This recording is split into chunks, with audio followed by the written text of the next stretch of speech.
Hello students, welcome to Shiny Maths 10ஆம் வகுப்பு பயிற்சி 2.6ல் கடைசி கணக்கு பார்க்கலாம். இங்கே ஒரு கூட்டு தொடர் வரிசை கொடுத்துருக்காங்க. என்ற தொடரின் கூடுதல் காண்க. கூடுதல் அப்படின்னாலே எஸ்எனோட மதிப்பு கண்டுபிடிக்கணும். சரிங்களா? இது கண்டுபிடிக்கணும்னா ஏயோட மதிப்பு, டியோட மதிப்பு, என்னோட மதிப்பை முதல் கண்டுபிடிக்கணும். ஓகே, ஃபஸ்ட்டு ஏயோட மதிப்பு கண்டுபிடிக்கலாம். ஏ அப்படின்னா முதல் உறுப்பு. ஃபஸ்ட் இங்கே என்னது இருக்குது? ஏ minus B divided by A கூட்டல் பி. இனி டி கண்டுபிடிக்கலாம். அது கண்டுபிடிக்கக்கூடிய ஃபார்முலா T2 மைனஸ் T1.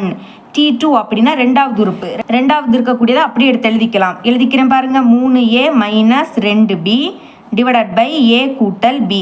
அடுத்த நடுவில் மைனஸ். இனி T1 அப்போ ஃபர்ஸ்ட் உறுப்பு. இதை எடுத்து எழுதிக்கலாமா? ஏ மைனஸ் பி. ரொம்பவே முக்கியமானது, இங்கே மைனஸ் இருக்குது, அதனால் ப்ராக்கெட்டுக்குள்ளே தான் எழுதுறோம். கீழே உள்ளதை அப்படியே எடுத்து எழுதிருங்க. ஏ கூட்டல் பி. சரிங்களா? இப்போ பகுதி சேமாக இருக்குது, அப்போ அதை ஒரு வாட்டி எழுதிடணும். ஏ கூட்டல் பி. இனி இங்கே ஃபஸ்ட்டு 3A, அடுத்த மைனஸ் 2B. இப்போ மைனஸை உள்ளே கொண்டு பெருக்கணும். ஞாபகம் வச்சுக்கோங்க, இந்த மாதிரி மைனஸை உள்ளே கொண்டு பெருக்கும்போது ப்ளஸ் மதிப்பு மைனஸ் ஆகிடும், மைனஸ் மதிப்பு ப்ளஸ் ஆகிடும். அப்போ ப்ளஸ் ஏ என்ன ஆகிடும்? மைனஸ் ஏவாக மாறும். மைனஸ் பி ப்ளஸ் பியாக மாறும். இனி இதை சால்வ் பண்ணலாம். பாருங்கள், இங்கே ஏ இருக்குது, இங்கே ஏ இருக்குது, அதுவும் ஒரு மைனஸ். அப்போ கழிக்கணும். 3Aலேருந்து ஒரு ஏயை கழிச்சா 2A. அடுத்த பி சால்வ் பண்ணலாம். இங்கே 2B இருக்குது, இங்கே ஒரு பி, ஒரு மைனஸ். அப்போ கழிக்கணும். 2Bலேருந்து ஒரு பியை கழிச்சா ஒரு பி. இதில் பெருசு என்னன்னா 2B, அப்போ அதோட குறியீடு மைனஸ். அப்போ மைனஸ் போட்டுக்கிட்டு பி எழுதிருங்க. 2Bலேருந்து ஒரு பியை கழிச்சா ஒரு பி. இனி கீழே என்னது இருக்குது? ஏ கூட்டல் பி. இதுதான் டியோட மதிப்பு. இனி என்னோட மதிப்பு நம்மளுக்கு தேவை. பாருங்கள், கொஸ்டினில் கொடுத்துருக்காங்க 12 உறுப்புகள். இதை நீங்கள் லாஸ்ட் உறுப்பாக எடுக்கக்கூடாது. இந்த மாதிரி 12 உறுப்புகள் இதில் இருக்குன்னு கொடுத்துருக்காங்க. உறுப்புகளின் எண்ணிக்கை தான் என்னோட மதிப்பு. அப்போ என்னோட மதிப்பு என்னது? 12. அதை இங்கே எடுத்து எழுதிக்கலாம் 12. இப்போ நம்ம SN கண்டுபிடிக்கணும். அதோட ஃபார்முலா எழுதிக்கலாம். SN is equal to n divided by 2 into 2A கூட்டல் n minus 1 into D. இதுதான் formula.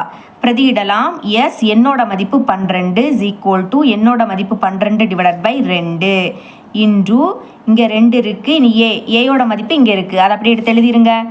A minus B divided by A கூட்டல் பி எழுதிட்டேன். இனி இங்கே கூட்டல் என்னோட மதிப்பு 12 மைனஸ் இந்த 1. அடுத்த டியோட மதிப்பு இங்கே இருக்குது, அதை எடுத்து எழுதிக்கலாம். 2A minus B divided by A கூட்டல் பி. ஓகே, சால்வ் பண்ணலாம். இப்போ கேன்சல் பண்ணலாமா? ஓ 2 2, ஆர் 2 12. அப்போ இங்கே பாக்கி 6 இருக்குது. இனி 2 உள்ளே கொண்டு பெருக்கலாம். 2ஐயும் ஏயையும் பெருக்குனா 2A, அடுத்த நடுவில் மைனஸ். 2ஐயும் பியையும் பெருக்குனா 2 இன்டூ பி. கீழே என்னது இருக்குது? ஏ கூட்டல் பி. அது அப்படியே வந்துடும். இனி கூட்டல் 12லேருந்து 1 கழிச்சா 11. இப்போ இதை உள்ளே கொண்டு பெருக்கலாமா? 11ஐயும் 2ஐயும் பெருக்குனா 22, அடுத்த ஏ இருக்குது. இங்கே மைனஸ். இனி 11ஐயும் பியையும் பெருக்குனா 11 இன்டூ பி. கீழே வந்து ஏ கூட்டல் பி. இப்போ வெளியே இருக்கக்கூடிய ஆர் அப்படியே வந்துடும். இப்போ பாருங்கள், பகுதி சேமாக இருக்குது. அப்போ அதை ஒரு வாட்டி எழுதிருங்க. ஏ கூட்டல் பி. நடுவில் கூட்டல் இருக்கிறதுனால நம்ம அப்படியே சால்வ் பண்ணிக்கலாம்.